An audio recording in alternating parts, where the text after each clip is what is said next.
بسم اللہ الرحمن الرحیم۔ احکام ہا۔ اس سبق کا موضوع جملے کے آخر میں ہا کا وجود ہے۔ ہا کی ایک قسم وہ ہا ہے جو کلمے کے آخر میں واقع ہوتی ہے، جو کہ ہائے ضمیر یا کنایہ ہوتی ہے، لہو یعنی اس کے لیے۔ ہائے ضمیر بعض اوقات اشباہ ہوتا ہے۔ اشباہ کیا ہے؟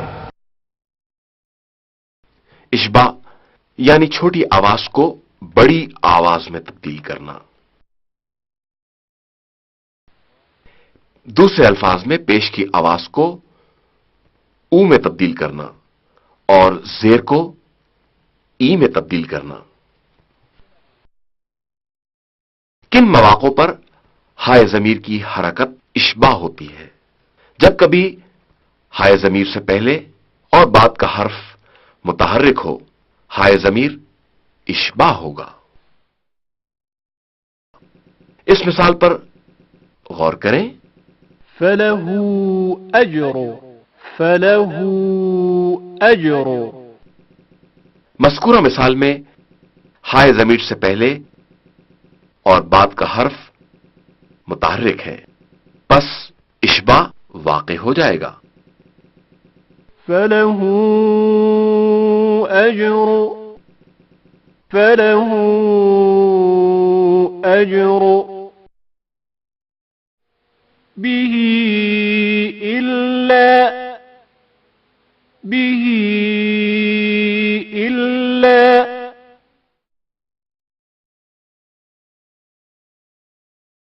یرضہ لکم میں استثناء اشباہ نہیں ہوگا۔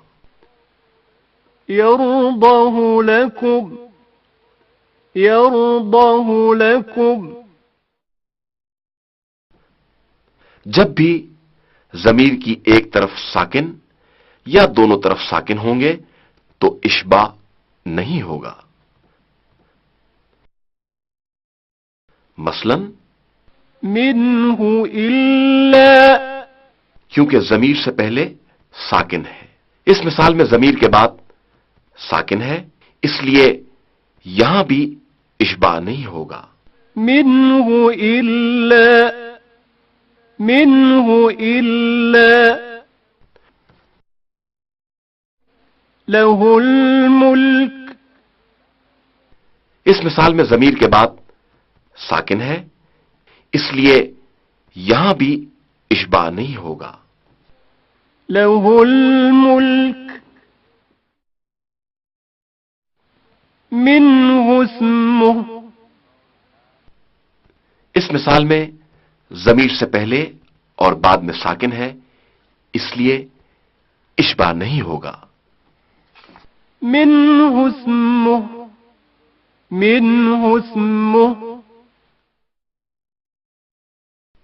جب بھی ہائے ضمیر سے پہلے اشباہ یا کھینچی جانے والی آواز ہو، ہائے ضمیر اشباہ نہیں ہوگا۔ مثلا فیہ فیہی پورے قرآن میں بغیر اشباہ کے پڑھا جاتا ہے، مگر سورہ فرقان کی آیت 69 میں اشباہ کے ساتھ پڑھا جائے گا۔ وَيَخْلُدْ فِيهِ مُهَانًا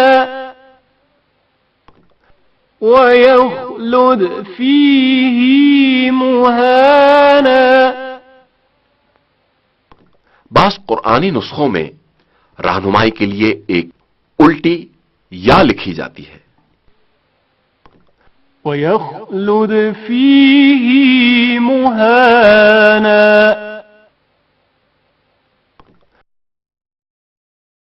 کلمہ حاضہی میں بھی ہا کبھی ہائے ضمیر کی طرح اشباہ ہوتا ہے۔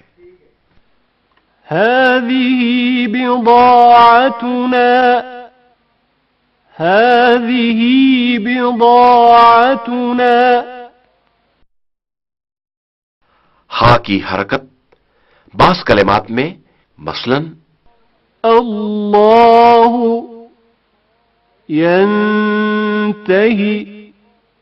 نفقه فواكه إلهي اشباع نہیں ہوگا کیونکہ ان کلمات میں ہا کلمے کا اصل حرف ہے نہ کہ ضمیر.